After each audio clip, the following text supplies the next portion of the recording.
첫 번째, 1월 24일 서울경제신문 기사, 제목은 서울 거주자 토지 원정 투자 11년 만에 최다입니다.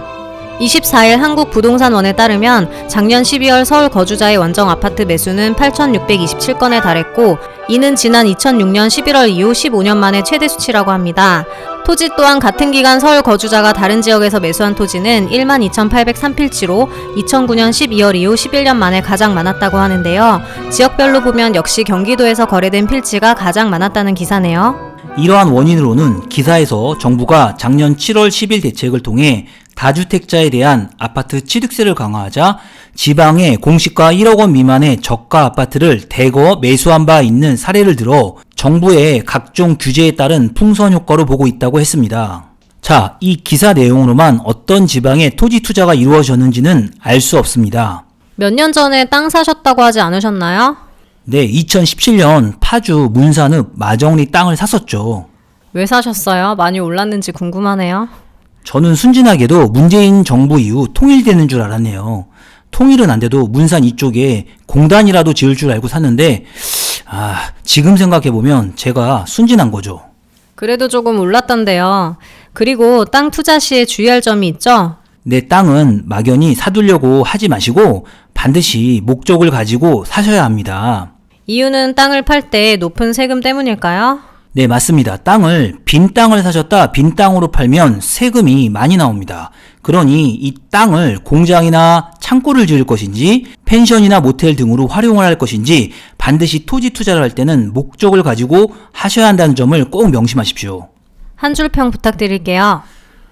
이 정부의 속은 느낌은 나만의 느낌인가? 입니다. 두 번째, 1월 25일 조선일보 기사, 제목, 교육특구는 절대 흔들리지 않는다. 유명 학군 아파트값 파죽지세입니다. 교육부가 2025년 자사고, 외고, 국제고 폐지를 예고한 가운데 서울 중심 학군이 자리한 부동산으로 관심이 쏠리고 있습니다. 전문가들은 그동안 교육 수요를 분산하는 역할을 하던 자사고가 폐지되고 나면 다시 전통적인 명문 일반고로 수요가 집중될 수밖에 없다면서 대체제가 없는 만큼 학군 지역 아파트 가격이 계속 치고 올라갈 것으로 전망된다고 했습니다. 또 25일 부동산 업계에 따르면 소위 서울 3대 학군으로 불리는 대치동, 목동, 중계동의 매매, 전세 가격 상승세가 가파르다. 진학 실적이 좋은 일반고에 들어가려면 그와 인접한 초중학교에 다니는 것이 유리하다라는 기사입니다. 기사를 분석해드리면 교육열이 최고인 대한민국에서 자사고와 외고, 국제고를 폐지하면 일반 학군에서 명문이라고 생각되는 학교 주변의 부동산 가격이 올라간다는 것은 다시 이야기하면 정말 입이 아플 정도죠. 기사는 대치동, 목동, 중계동을 예시로 들었는데 이곳들은 이미 잡을 수 없을 정도로 높아 말해봤자 허탈하죠. 이런 기사를 접하실 때 투자 목적이라면 조금 지방으로 시야를 향하셔도 좋습니다.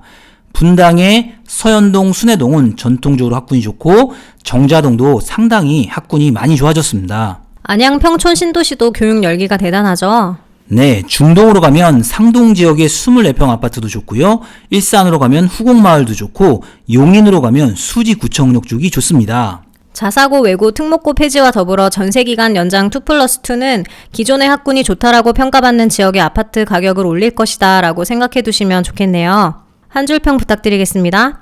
지들 자식 다 졸업하고 나니 자사고 폐지시켜 부동산 가격만 올리고 또 속은 느낌이네. 제발 아무것도 하지 마라입니다. 세 번째, 1월 26일 2대12 기사, 제목은 리모델링도 공공임대 도입, 차라리 재건축이 낫다입니다. 서울시가 지난 22일 공동주택 리모델링 기본계획 재정비 용역 입찰에 들어갔다고 합니다. 이번 용역은 시의 리모델링 기본 방향 2021년에서 2025년을 제시하는 것으로 세대수 증가형 리모델링을 통한 공공성 확보가 핵심이다라고 했는데요.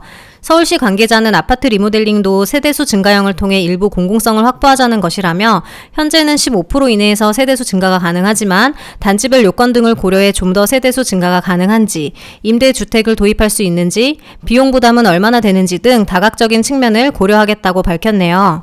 자, 이 기사를 통해서 아파트 리모델링을 공부해보죠. 핵심은 정부는 그러니까 수단과 방법을 가리지 않고 임대 아파트를 뽑아내겠다 이겁니다. 즉 리모델링 단지에서 용적률을 상향해서 임대 아파트 물량을 뽑을 수 있는지 서울시가 연구 용역을 준다는 내용인 거죠. 아파트 리모델링의 내용을 알고 계신 분이라면 이게 얼마나 모순된 내용인지를 알 수 있을 겁니다. 우선 아파트 리모델링을 살펴보면 리모델링의 수건 사업은 딱 두 가지입니다. 수직 증축과 내력벽 철거죠. 이 두 말을 기억해 두시면 좋습니다. 수직 증축과 내력벽 철거.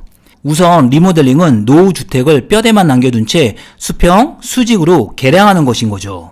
수직 증축은 기존 아파트 층수에서 최대 3개층까지 위로 올리는 방식인데, 이 방식은 안정성 때문에 서울시에서 강력하게 규제를 하고 있는 매우 중요한 부분입니다.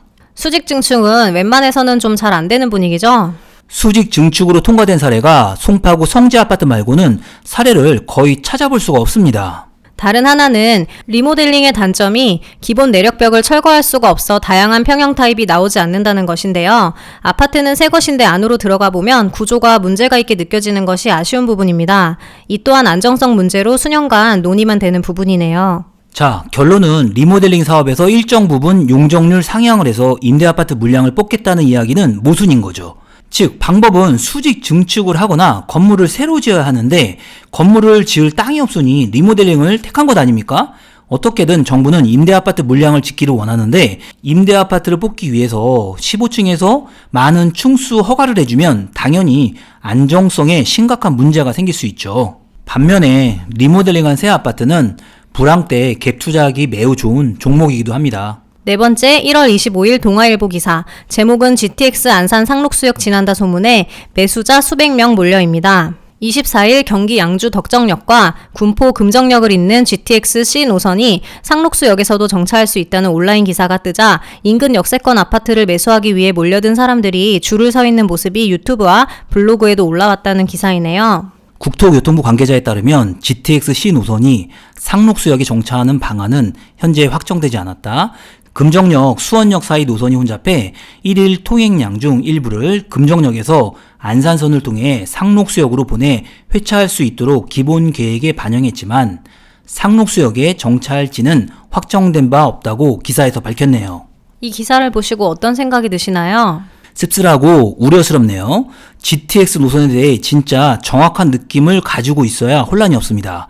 많은 사람들이 GTX 노선에 관심을 가지고 있고 GTX가 개통이 되면 천지개벽이 되는 줄 아는데 오히려 투자하실 때 주의하셔야 합니다. 부동산 시장이 호황일 때는 작은 개발 호재도 큰 상승 요인이 됩니다. 그런데 부동산 시장이 불황으로 접어들면 이런 호재는 사라집니다. 꼭 명심하십시오. GTX 노선은 개통까지도 10년 이상이 걸리는 사업인데요. 아무리 GTX가 개통되어 출퇴근 시간 자체가 줄어들지라도 물리적인 거리 자체를 무시할 수 없는 부분이 있긴 하죠. 그렇다면 GTX 정거장이 있는 곳이 호재인 것은 분명하지만 여기 생긴다고 해서 무분별한 투자에 바로 뛰어드시는 것은 위험하다고 말씀을 드릴 수 있겠네요. 지금 부동산 시장은 모두 미쳐 있습니다. 소위 눈들이 돌아가 있습니다. 제가 부동산을 오래 한 결과 어느 때는 36억짜리 콘크리트 아파트를 깔고 앉아있다? 하고 의문이 드는 때가 반드시 올 겁니다. 본질적으로 그 지역이 좋은가 좋아지는가 이 부분에 대해서 더 중점을 두시고 언젠가는 다가올 부동산 하락 시기도 한 번쯤 생각해 두시고 투자에 임하셔야 합니다. 다섯 번째, 1월 28일 이데일리 기사입니다. 제목은 4년 새 시세 차익만 20억, 주택이어 빌딩도 대출 묶이나입니다. 부동산 큰손들이 주택시장 규제 소나기를 피해 수익형 부동산으로 쏠리면서 꼬마 빌딩을 비롯한 오피스 빌딩들이 잇따라 사상 최고가에 거래되고 있다고 합니다. 이번 사태로 인해 공실률이 높아졌지만 임대 수익률보다 땅값 상승 가치가 더 높다는 판단에서라고 말하는데요. 부동산 업계에서는 사실상 지난해부터 상업용 부동산 대출 심사가 까다로워졌다고 평가한다. 실제로 금융당국이 시중은행에 상업용 부동산 비중 축소 지침을 내렸다는 얘기도 전해지는데 그럼에도 은행권의 수익형 부동산 투자 상담은 크게 늘어났다는 기사입니다. 기사에서 연예인 누가 몇십억짜리 건물을 샀다는 이야기를 종종 보는데요. 사실 그분들이 해당 건물 매입 시 전부 현금을 주고 사는 것은 절대 아니잖아요. 네, 상가 건물은 대출이 80% 정도까지 나옵니다. 그러니 50억짜리 건물을 산다 치면 10억 정도의 자금이 필요한 거죠. 나머지 대출이자는 상가 건물의 월세로서 충당을 하다가 3, 4년 정도 보유 후 건물 가격이 올라주면 이때 팔아서 매매 차익을 보는 패턴입니다. 그런데 지금 상가 건물의 인기는 부동산에 대한 모든 규제, 즉 양도세 중과나 다주택자 취득세 인상 등은 부동산 종목 중 주택에 대한 규제 때문이라고 볼 수 있어요. 주택에서 벗어나 있는 상가 건물이 투자처로 부각되고 있다고 해석할 수 있겠네요. 그런데 여기에도 위험성은 존재합니다. 지금의 사태뿐만 아니라 최저임금 상승 등 여러 요인으로 인해 상가 건물의 투자 수익률은 현저히 떨어지고 있는 상태이기 때문에 무분별한 상가 건물 투자는 위험하다는 점입니다. 기억해 두실 것은 확실히 서울 지역은 꼬마 빌딩 등 상가 건물의 가치는 올라갈 수 있습니다. 어떤 이유에서일까요? 두 가지 측면이 있는데 우선 전체 서울 지역 부동산 가격이 상승한 측면이 있어 건물의 가격도 당연히 올라갑니다. 다른 하나는 서울 지역의 많은 곳에서 재개발 등 사업이 진행되어 상가 내지 상가로 전용 가능한 건물 등이 아파트로 많이 바뀌었습니다. 네, 상가 투자를 고민하고 계신다면 지금은 누구나 상가 건물을 많이 찾고 있는 시기니 그 수요 때문에 가격이 올라 있다는 점을 기억해 두시면 좋겠네요. 1월 5주차 부동산 뉴스 딜리버리는 여기까지입니다. 다음 주 뉴스로 만나요. 감사합니다.